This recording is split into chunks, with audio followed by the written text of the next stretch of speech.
volumes. It's very important. Don't think really details, multiple details make education. It is arriving at one salient truth. Arriving at one beautiful truth which participates in my liberation. You see. That's education. That is Shastra. Till now, we have done long discussion, but through this long discussion, we have arrived at one truth, and that is, the Veda not only talks about actions, the rituals, it also talks about being. Talks about non-action is always in the form of my being without action. There is no such a thing called another non-action.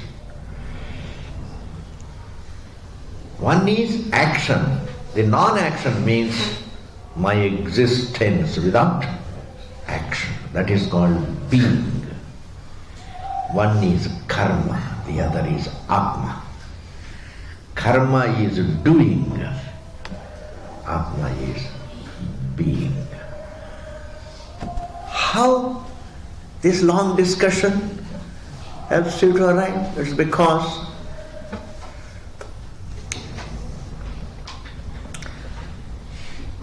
this don't avoid violence, avoid non-vegetarian food, avoid telling lies, avoid this. Avoiding the wrong things is not an action. Then what is it? You say it is non-action. What do you mean by non-action? Just being. Being without wrong action. It is being without wrong action.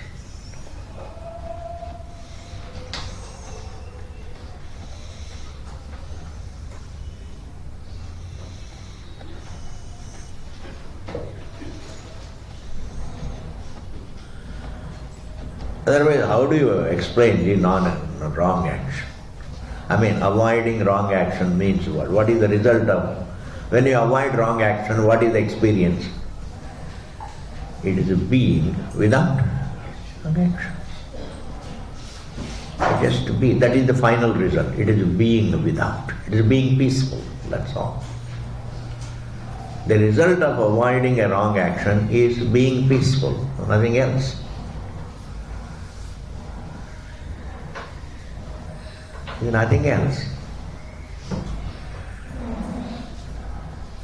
That means we arrive at a point, the entire Vedic, the majority of the people who subscribe to Karma Kanda always say that there is no such a thing called the peace as the topic, or the being as the topic, or the truth as the topic. The only topic of the entire Veda is only ritual, brainwashing the society to think that only rituals are the Vedic culture. Vedic means ritual. This particular, Mimamsaka thought is destroyed by the Bhashya when he unfolds the truth. Veda in fact talks about the being also. Just as in Karmakanda itself, there is being without wrong action. In Vedanta, it is being without any action. In Karmakanda, there is being without wrong action. And what is moksha? What does Vedanta teach? It teaches the being without any action. There is negation of even all right and wrong, everything. Kame karma, nitya karma, naimitya karma. Sorry. Because If I can avoid one karma, I can avoid all karmas.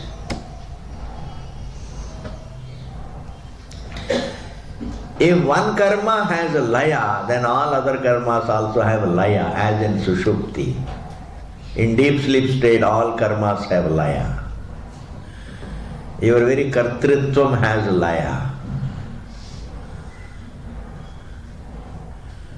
And what has a laya can also be understood to be false. Anything that resolves in sleep can be understood as false. If I can renounce pratishiddha karma, then I can renounce all karmas. If I can avoid one thought, I should be able to avoid all. If one thought is available to be avoided, then every thought is available to be avoided. You may find it difficult, that's a different matter. I am not interested in that. Thoughts are available to be avoided. Thoughts are available to be resolved. Thoughts are available to be falsified.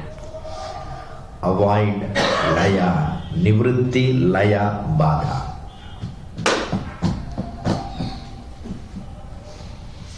Nivritti, laya, badha. Actions can be avoided. Actions have laya. Actions also can be badha, can be falsified. Are you able to follow all this? Therefore, studying the Shastra is not meant to collect details. Collecting details is good, but all the details must help you to reach a beautiful truth. A truth that actively participates in understanding the truth. ये बहुत जरूरी है जी.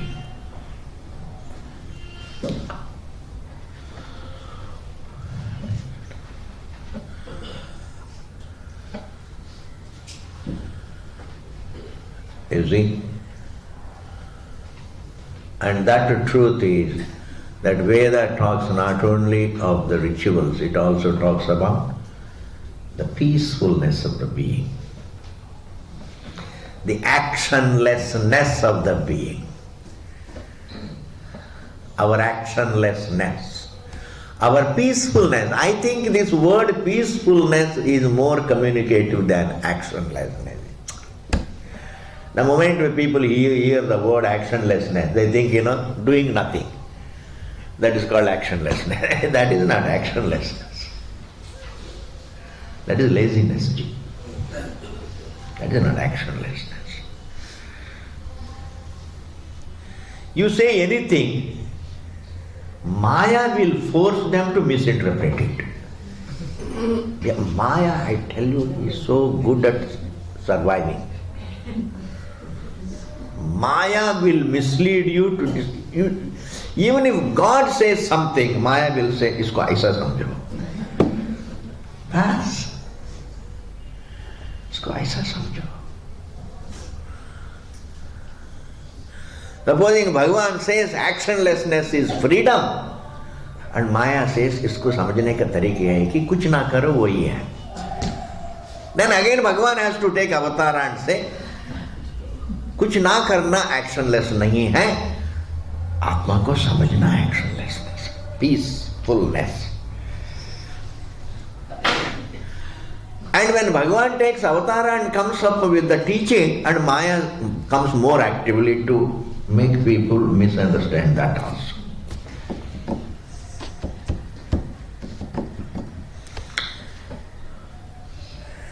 To make a statement of fact is the responsibility of the truth.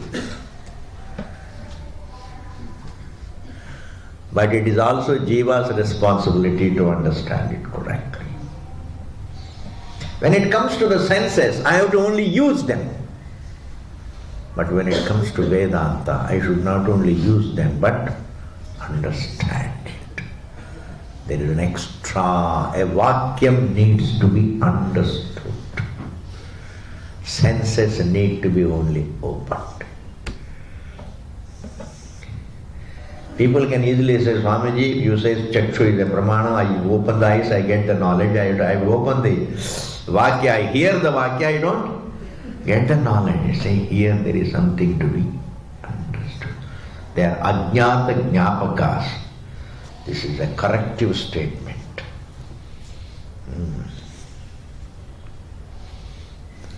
Therefore, it's a very beautiful truth that is arrived at. That fulfillment does not lie merely in actions.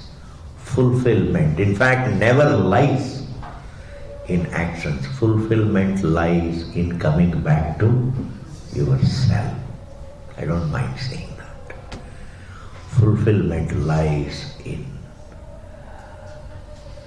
bringing your attention to your existence, your being.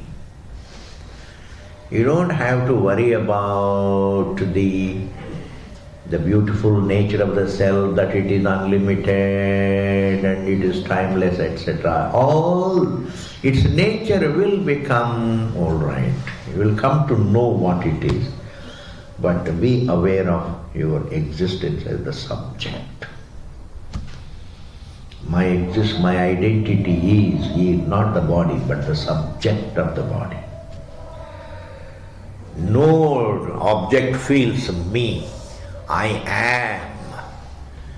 And therefore the one who feels I am is not an object. All the objects are felt by the subject, and even the subject's existence is felt by the subject. It makes it sarvajna. What else is sarvajna?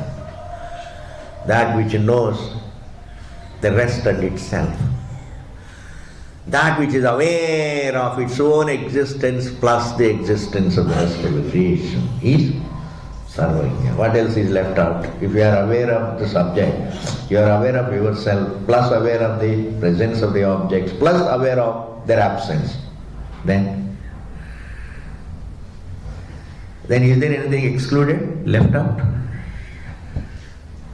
That means you know everything, not left out, so that means you are sarvajna. Every form is only illumined by the subject, every sound, every taste, touch, smell, memories, desires, likes, dislikes, entire mind, past and negation is illumined by the subject, is it not? So everyone is sarvajna. Therefore, the more just to be as a primary thought, bringing your attention is always lost with the objects. I'm being all the time dwelling with the things and problems to be solved and the objects to be attained, to be enjoyed, or dwelling upon others' drawbacks and somebody all the time. The mind is all the time wandering. That is what makes me feel uncomfortable. You see, everybody is an absent-minded professor. Everybody is absent-minded. But Swamiji, everybody is absent-minded, but is everybody absent-minded professor? Yes, because everybody professes some advices. Everybody professes some advices, even though he is wandering, he tells others don't wander. Therefore, everybody is an absent-minded professor. The moment you bring your attention back to your existence as the subject of the three states, it can make a lot of difference in your life. You can relax. Body. There's nothing agama mind. Okay. Dosha nimittatve satyapi yatha kamya agnihotrasya shastra vihitatvat sayam prataha kaladyapekshatvamevam. The topic that we are doing is food. Eating food is not prescribed by Veda. Bhiksha is not prescribed by Veda. Nor is it born of ragadvesha. Therefore, it is keval avidya janyam. It is avidya utpanna. It is born of avidya, not born of Veda. It is not prescribed. Whereas Desire is not prescribed. But if you want to fulfill the desire, the ritual is prescribed. Kamya karma is prescribed, but kama is not prescribed. Desires are not prescribed by the Shastra. But if you want to fulfill the desires, the rituals are prescribed. If you have full of mental likes and dislikes, those likes and dislikes are not prescribed. But the Nitya Karma to wash the mind of the likes and dislikes is prescribed. In that manner, Viksha is not prescribed. Even if Viksha is prescribed,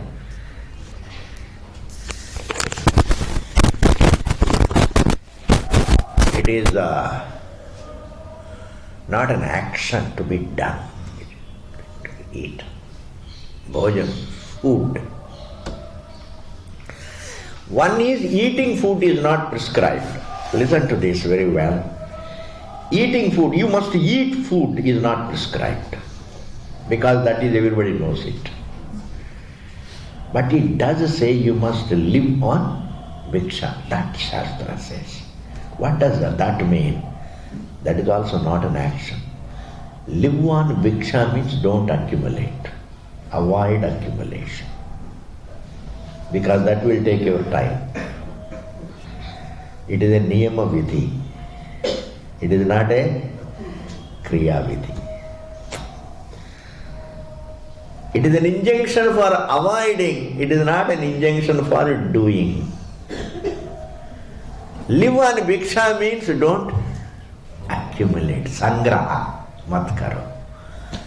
If you have to accumulate, then it involves your time.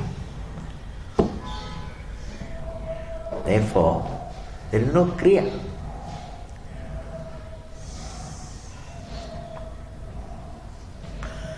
Therefore, dosha nimitta dvesatve.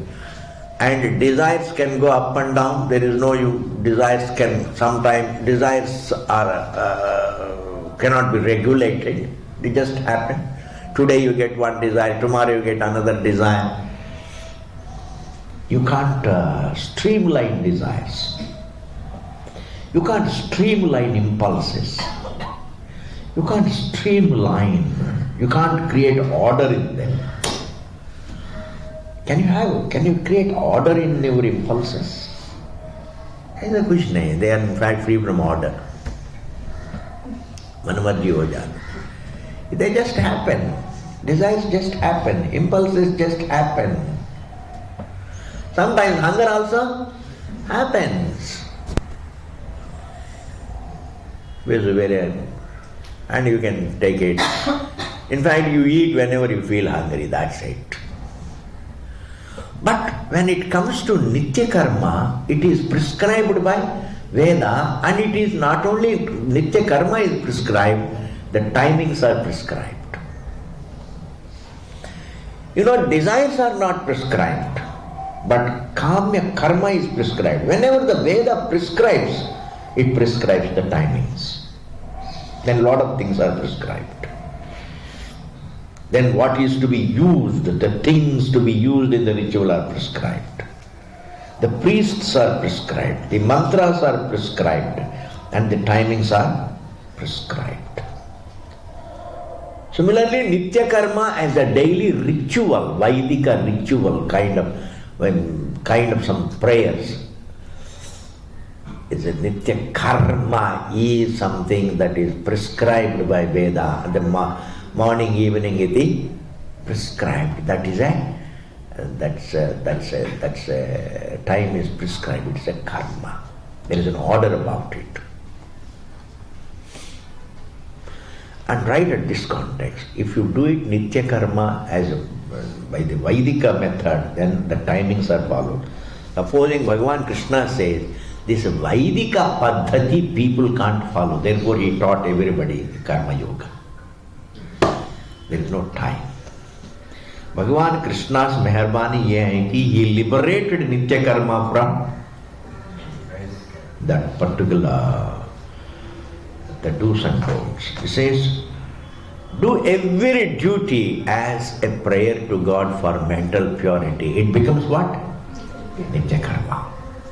But if we do it in a Vaidika Paddhati way, sit down in the morning, sit down in the evening, there is Pratah Sandhya, Pratah Nitya Karma, and Madhyana Sandhya and Sayam Sandhya, then there is a time.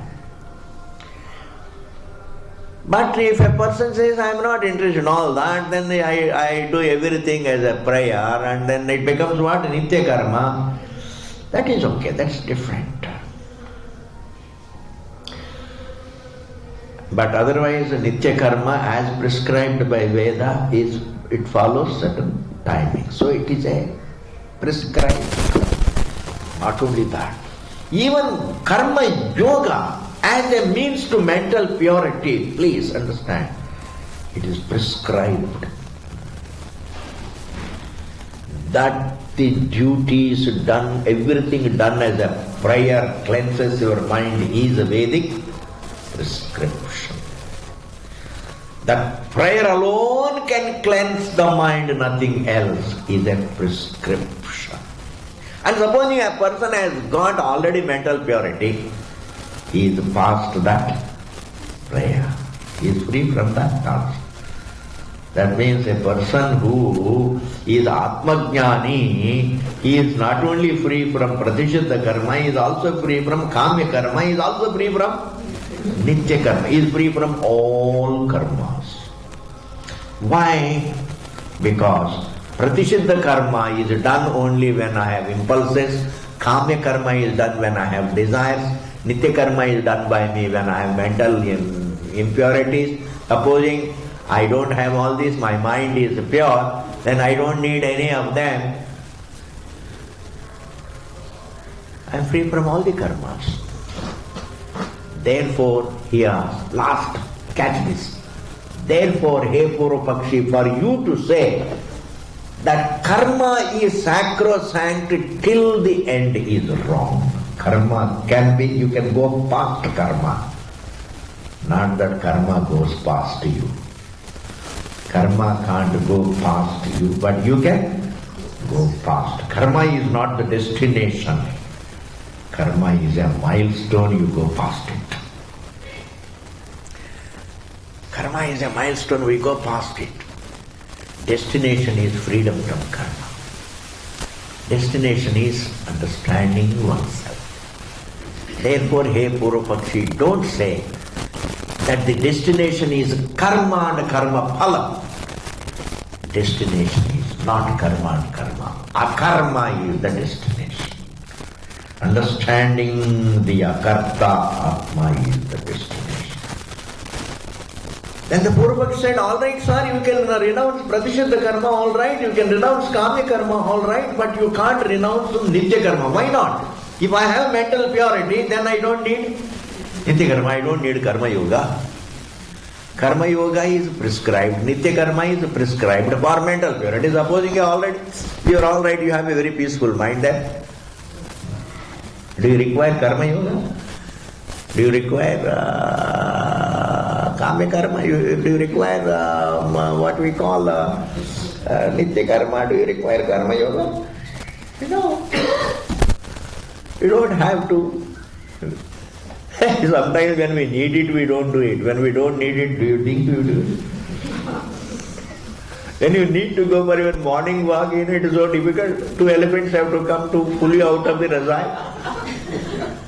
2 elephants require to pull the Rajai out and push you up and then push you out into the park. When you are badly in need of going for a walk, you don't go. Do you think that supposing you don't need to walk, do you walk? Chinaiji. Therefore, when you are already mentally pure and peaceful, you don't need any Nitya karma. You don't need any karma. And also there is a beautiful truth about it. You come to know, whenever you are restless, you automatically feel the need to do something to become restful. When you are already restful, you don't decide to do something. When you are restful, you feel, I don't have to do anything, I'm happy. When you are restless, you automatically get an idea without being told. Whenever you are bothered by your restlessness, you automatically come to think that I must do something. That means all doings presuppose some problem. When there is no problem, you don't have to do, you just be. Just be. You don't use, you don't try to do something to disturb yourself. You have a problem, then you do something to solve it. When you have no problem, you don't try to do something to disturb yourself. If you do something to disturb yourself, then that is being unwise. Such things don't happen. It is only when you are exposed to the Shastram, you understand that all we do a lot of things, we go on doing a lot of things throughout life only to become peaceful. But it is not possible to genuinely desire to do something when you are peaceful. A genuine desire to do something is not possible when you are happy, when you relax. When you are unhappy or disturbed, then you have a genuine desire to do something. This is the fundamental principle. Now apply this to what is being said. Daily prayer also is necessary for a person who wants to keep his mind peaceful. Supposing he is already peaceful, he is not interested, then he is past. It is not that he defies daily prayer. He has used it and gone past it. He has gone through it and gone past it. Learn to go through something and go past it. Don't keep making rounds in the same thing up and down. Learn to go past it. Otherwise it is stagnation. Reach a milestone and go past it. Otherwise you can't grow. That's why here he says, we go past the wrong actions and then slowly do the daily prayers, the right actions, and slowly go past even the right actions and the daily prayers and go past everything, go past every doing and come back to yourself, which is peace. When you cross all the milestones, you find yourself there. It's like, if you want to fall asleep, the first milestone that you have to cross is make the bed. And the second milestone is manage to lie down. The third milestone is close your eyes. The fourth very difficult milestone is don't remember the world. And back to yourself. What is there after all the milestones? Who is there? Only yourself. There is nothing else. Therefore we go past many milestones in order to come back to ourselves. Why should we think that a distant goal is sweeter? That's an error in thinking. To conclude the distant as more attractive is what? Is an error in thinking.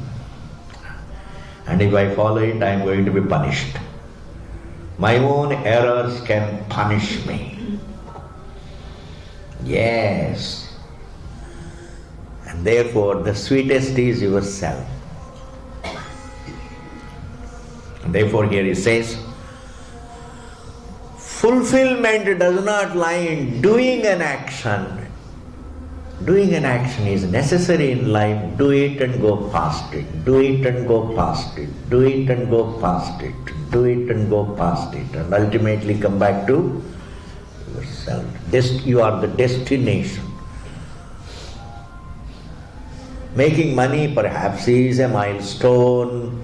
Actions are milestones, charities are a milestone, going to the temples is a milestone, and being a good person is a milestone, being a good human being is a milestone, a good Samaritan is a milestone, a philanthropist is a milestone, but do you get stuck to?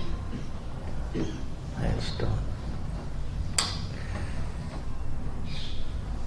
And what is the destination? Yourself. And what you do in life? Milestones. Swamiji, why not we spend one life at one milestone?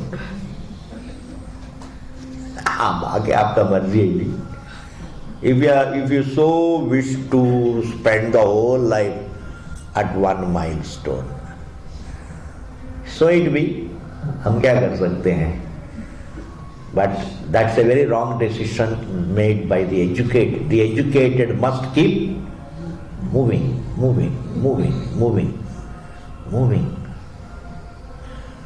Stagnation makes them mischievous. Like, if a student goes on staying in the same class, in the 10th class, and he has been there in this 10th class, my God, for the last 5 years. He has not gone past it. He becomes a problem for the new students because he is very senior. And he becomes a ragger because he is senior. All the senior students, what do they do to the juniors? Ragging. They keep ragging. They become a headache. Every person who stagnates becomes a headache. A man must be like a moving water, flowing river. Be like a flowing river so that, supposing, if you stagnate, then you will cause flood. Is it not? Like some of the rivers, if they stop flowing, then start accumulating, then you flood. You cause harm. Keep growing, then you don't harm anybody.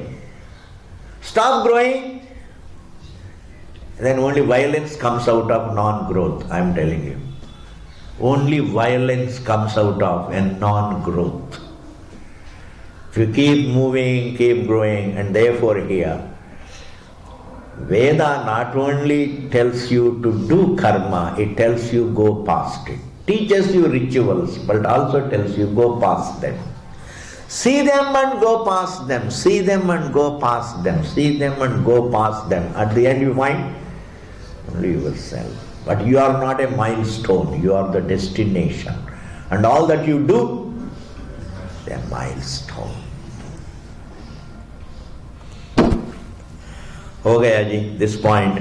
Thus, it is this point. It is this beautiful truth that is conveyed by this long discussion. It is this beautiful truth that actively participates in your happiness. And what is this beautiful truth? That action is not the be-all and end-all of life. If there is something that is be-all and end-all of life, is your own existence. It is not fashionable. It is not fashionable to say that the self is everything. Indeed, it is everything. It is not fashionable. It is not a fashionable statement to say that space is boundless. It's not a fashionable statement. It is a statement of fact. Neither it is a fashionable statement, nor is it an exaggerated statement, nor is it a statement of blind belief. It is a statement of an evident fact. That space is boundless is a statement of evident fact. Similarly, when we say the very subject, the very person is the destination for himself, is not a statement of fashionableness or exaggeration or a belief. It is a statement of evident fact. Simple evidence I will tell you. Whenever you are peaceful, you are with yourself. By the same logic, whenever you are with yourself, you are peaceful. Tell me one instance where you see the form and then you become peaceful, or hear some sound and become peaceful like something.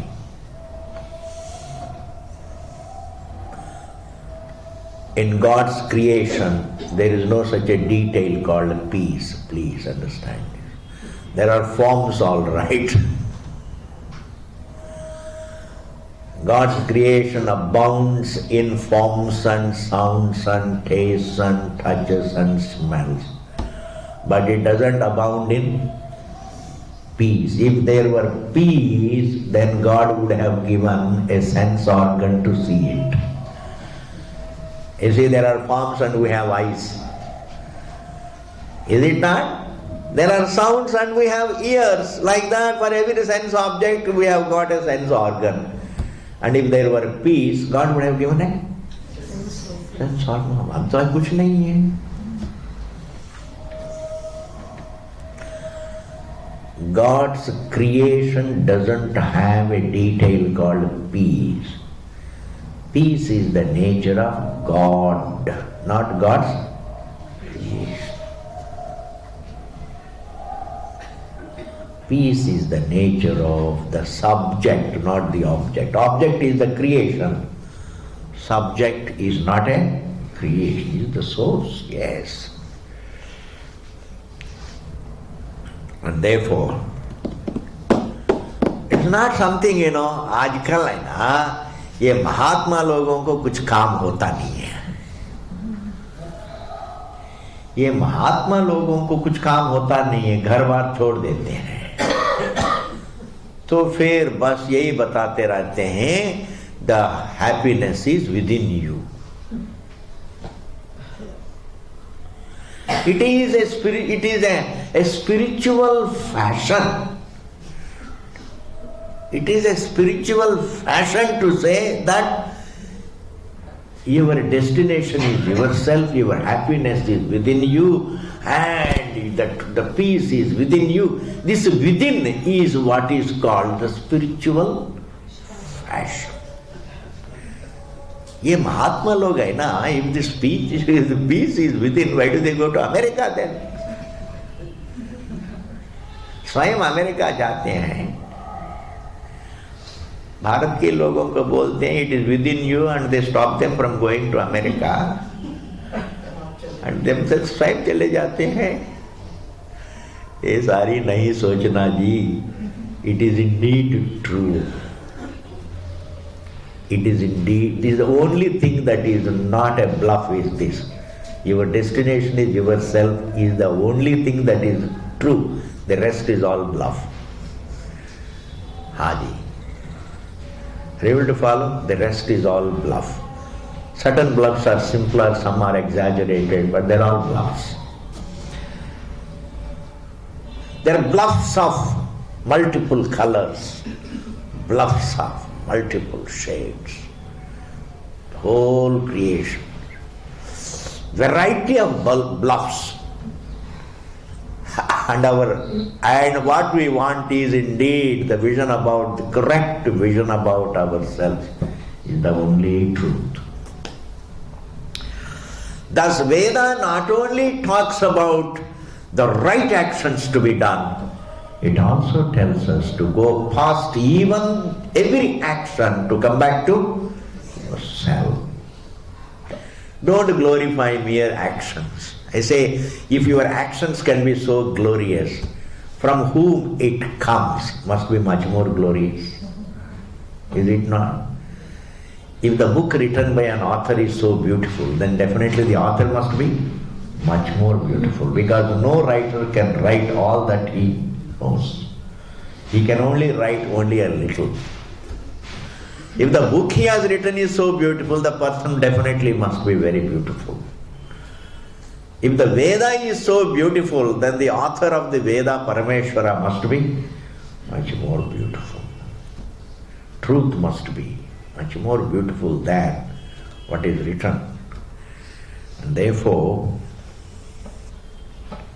Veda not only says, avoid wrong actions, do right actions, use the daily prayers for your own growth, and ultimately come back to yourself. What is wrong in that is good. Thus, tad bhojanadi pravrittau niyamavat syaditi chet na. The Purvapakshi raises a question here. Sir, why can't we say that even eating food, etc., is also an action? Yes, sir, it may be an action, but it is not a prescribed action. Eating food doesn't create punya, it doesn't create papa. Bas. It only sustains you. Whereas there are punya karma, there are papa karmas. What is eating? The punya karma or papa karma? Don't bring eating under a ritual, a karma. Now, I am concluding. Let us try to conclude as much as we can. Niyamasya akriyatvat. This particular niyama, any niyama is not an action. Discipline is not an action. Discipline is more in the form of avoiding the wrong. When you avoid the wrong, that is called discipline.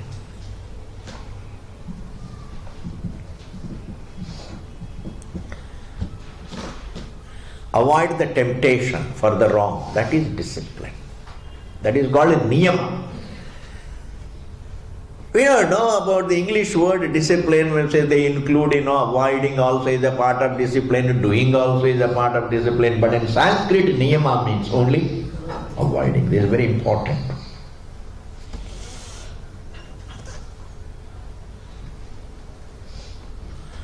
Niyama means only avoiding. That's why here, when you say bhikshatanam, do bhikshatanam, it is a niyama, it is not an action, it is not the bhiksha. Please live on bhiksha. A sannyasi must live on bhiksha. Means what? Avoid accumulation. That makes it niyama. I hope I am conveying this. Yes. Avoid accumulation. In fact, if you avoid accumulation, it is bhiksha. Avoid accumulation. It is not just going from village to village that is important. Avoiding sangraha is important. That is the discipline. Don't accumulate with the fear of insecurity. Pata nahi kya hoga kal. Kya hoga kal? Jo kal hua tha, wahi kal hoga. That is why we have the same word for both. Bhagavan has created the same word. Kal meaning yesterday. Kal also means tomorrow. Why Bhagavan has chosen the same word? Because उसमें कोई फर्क नहीं होगा. जो कल था वही कल भी होगा. The same day being repeated 360 times is called year. The same day goes on. कुछ नहीं है. Much ado about nothing. Use life for the truth. Don't use life to get into unnecessary worries and regrets. Everybody has come with his destiny. There are many people who want to really write destinies on their children's heads. But children have their own minds. You can write a destiny on the table. you will remain in the storeroom for 10 years. Table can accept you to write destiny on the table, but not a living person. You can't write destiny on anybody. He can throw your written destiny and he will become extempore in living. He will become apni marzi se. Don't unnecessarily worry, let them live their life. Let truth interest you rather than future worry you. Let truth interest you rather than future worry you. Why? That is why here he says, Dikshatanam niyamasya akriyatvat kriyayascha aprayojakatvat. Very beautiful, ji. Action plays no big role in your peace. Actions play roles in bringing you material result. They can't give you peace. Peace is your nature to be understood through reflection. Peace is the topic of education. Wealth is the topic of action. Action takes you to wealth. Reflection takes you to peace. Because peace happens to be your nature. It's not another. Aprayojakatvat. Actions do whatever actions are necessary, do it, ji. But don't perform an action and say, expect to be peaceful. This is a problem. ये workaholic things, मैं तो सुबह से लेकर शाम तक काम करता हूँ, मेरा कोई कदर ही नहीं करती इस घर में. कदर या कदर कोई कदर ही नहीं करते हैं.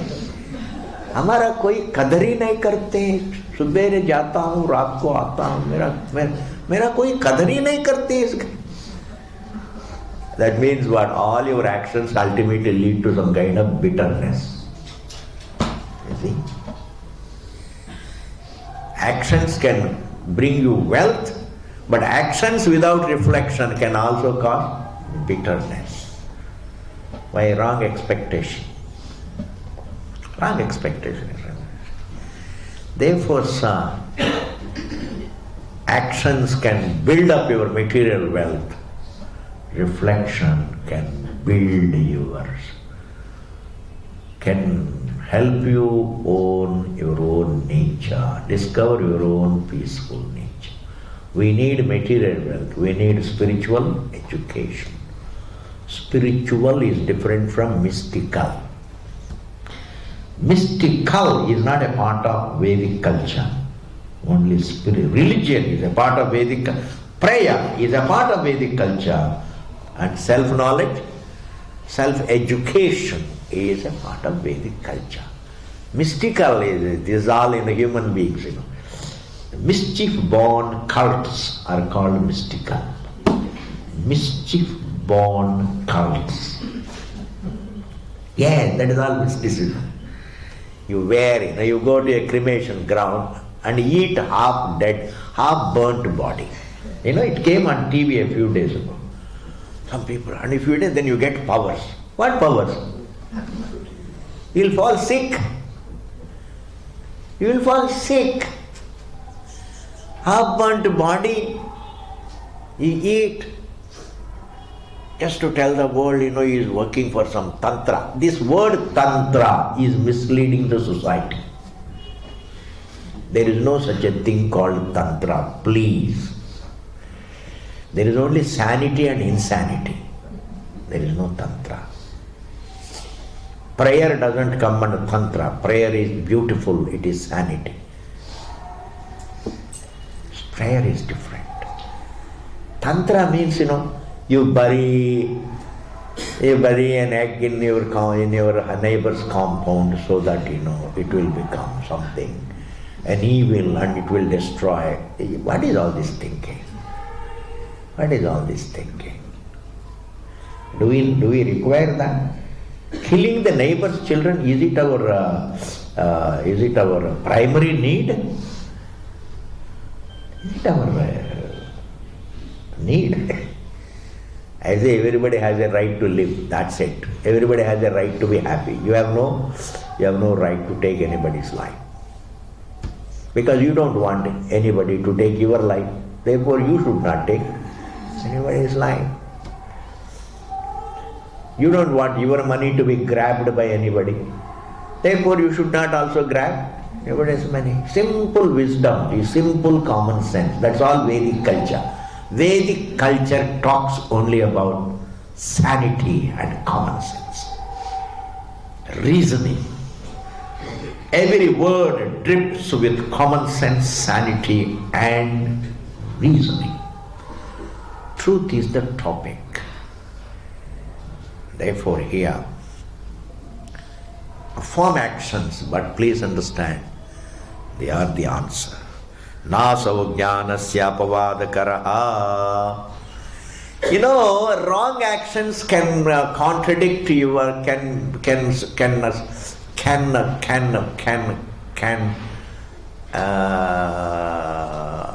disturb your reflection.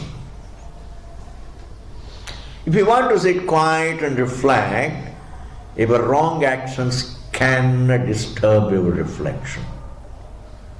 But eating food doesn't reflect.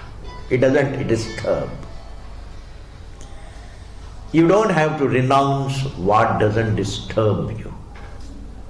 But you definitely need to renounce what disturbs you. That is sanity. That is sanity. Renounce what disturbs your peace, your reflection. Just eating food, how can it disturb your reflection? You can renounce wrong food, not food. You can renounce wrong food, not food. Swamiji, supposing we can renounce food, we have heard people renouncing food for 6 months. That is called tantra. That is called mystical beliefs. Insanity. They will make you insane. Like many people say, इस Lakshmi picture को खरीद लो, you just pay 2,999. I don't understand what is this figure. Why don't you make it a 3,000? Anyway, you are bluffing. Stretch that bluff a little more, so that it becomes a round bluff. Why make a fractional belief, fractional bluff? Make it a round bluff. And then they say you will सोने की बारिश हो जाएंगी. If Indians who are the children of Vedic culture can fall for such superstitions, then what will happen to other societies in the world? Vedic society which is committed to, dedicated to understanding the truth, total sanity. Therefore, don't fall for all this meaningless. They're all bluffs.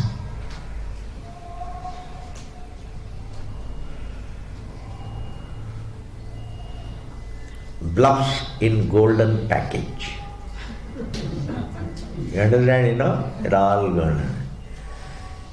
Your happiness doesn't come through barish, golden barish. Say, your disciplined life. Be truthful, work hard, look after your health, and look at yourself. You don't have to really get into all those unnecessary things. Therefore, don't renounce what doesn't disturb you. Therefore, don't go on fasting in the name of spirituality. Eat the right food, maintain your health, and use a healthy life to understand the truth of your being, truth about your existence. Tasmat Paramatma Yathatma Jnana Viderapi Tad Viparita Sthula Dvaitadi Jnana nivartakatvat samarthyat sarva karma pratishedha vidyarthatvam sampadyate. Up to that. Therefore, if a person can renounce the wrong actions, if the truth transcends the wrong action, then the truth transcends all actions. Perform the right actions and ultimately transcend even the right actions. Understand the truth that transcends even the right action. It's like saying, use a ladder and go past it. Use a ladder and go past it. I like this. Use it and go past it. Let somebody else use it. Please don't use the ladder and carry it with you.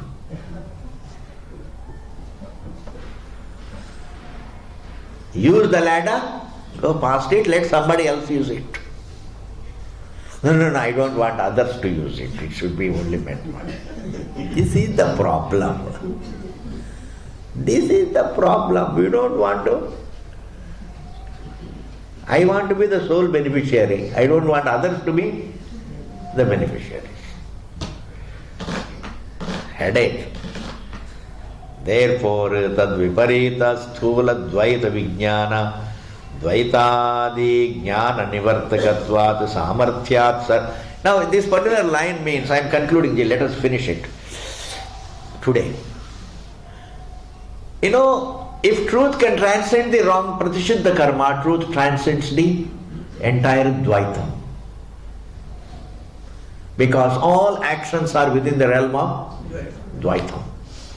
And what does Vedanta convey? Advaitam. What does Advaita mean? Oneness. Don't think Advaitam is some kind of mystical concept. Advaitam is our destination. That is the truth. Oneness happens to be the truth. Divisions are appearances. Divisions are appearances. Oneness is the truth. Evident truth. Like divisions of the waves are appearances, their commonality is the truth. And you can't create variety without oneness. The variety is all born within that oneness. And therefore, when Dvaitam itself is an appearance and it can be falsified, if Advaitam is the destination, in that destination there is no struggle of any kind. There is neither pratishiddha karma, nor kamya karma, nor nitya karma. There is no karma, there is only akarma, shanti. Karma pravritti abhavasya tulyatvat yatha pratishedha vishaye. Let me try if I can convey this. Just as pratishiddha karma, when you don't do it, all that is there is you minus pratishiddha karma. Similarly, in knowledge, in understanding also, there is only you minus karma. Like a deep sleep state, it is you minus the world. It's like when you are in meditation, or maybe I can give this example, perhaps it will work. When you sit down in meditation, try to control the thoughts, etc. You avoid the thoughts. Say, I want to be peaceful, avoid. But when you avoid all the thoughts, what is there? It is only you minus thoughts, is it not? It is either you with thoughts or you minus thoughts, but never minus you. Understand? Either it is you with thoughts or you. Your presence with the thoughts or your presence without the thoughts, but never without you. Waking is you plus the forms. Dream is you plus the forms. Deep sleep state is you minus the forms, not minus you. Sleep is not the world minus you. There is never a minus you. It is you minus. There cannot be a thought minus you. Think of this, very interestingly. Think of your thoughts minus you. Can you have a dream minus you? You can have yourself minus the dream. When you wake up, there is no dream, you are there. There can be water minus wave. Can there be wave minus water? होता नहीं है. Similarly, just as pratishiddha karma, when it is negated, it is your presence minus pratishiddha karma. Similarly, it is your presence minus all karmas. If you can be there minus the pratishiddha karma, wrong action, you can be there minus all karma. Tasmat pratishedha vidivaccha vastu pratipadanam tatparatvam cha siddham shastrasya. We are through with it. Therefore, it is clear that the Shastram unfolds the truth of your being, in which there is no struggle, there is no action, there is no struggle of any kind. Wrong struggle or right struggle or any other struggle.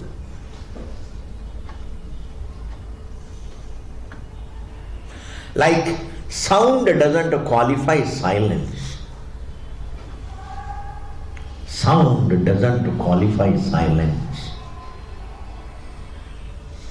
Similarly, struggle doesn't qualify peace of your being. Struggle doesn't qualify. It's not an attribute. Like sound is not an attribute of silence. Similarly, struggle is not an attribute of peace. Your being. I can take one more step, G. Similarly, the form, the object is not an attribute of the subject, yourself. This is the topic of our culture. This is the topic of the culture of this land. This is the topic of Vedic culture. Don't think Vedic culture is some kind of rituals and all that. A ritual is just a first milestone, G. Enjoy the ritual and go by. Nothing great about it. Don't become a hater of rituals. Say, understand, they have something to give, you take it and go past it. A person, becomes, he is doing masters in, let us say, in science. Does he become a hater of the primary school? Do you become a hater? That is only fundamental. So what? If it helps some people, let them enjoy. I don't believe in this temple. You don't believe in the temples, but those who want to enjoy the going to the temples, let them enjoy. Why you want to really say things, unnecessarily hurting others? You don't go. Do what you like, don't do what you don't like. अच्छी बात है. मंदिर की आसपास नहीं आना आप जैसे लोग अच्छा है. क्या हो गया? But those who want to enjoy, let them enjoy. Why do you want to create problems? Let them program. Similarly, rituals have their color. Enjoy the color of the ritual and go past it. Ultimately come back. Thus, don't think ritual alone is Vedic culture. Ritual is nothing. That is only a first element. It is only just the prime. It is nursery. So much to understand. Okay, ji. Om Purnamadaha Purnamidam Purnat Purnamudachyate Purnasya Purnamadaya Purnameva Vasishyate. Om Shanti Shanti Shanti. This Udgita Brahmana, a few verses we will continue until this whole story is over.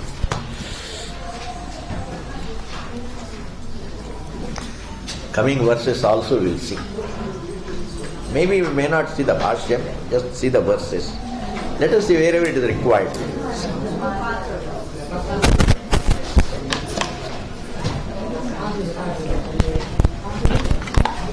Hari Om, Hari Om, Hari Om, Hari Om. Hari Om, Hari Om.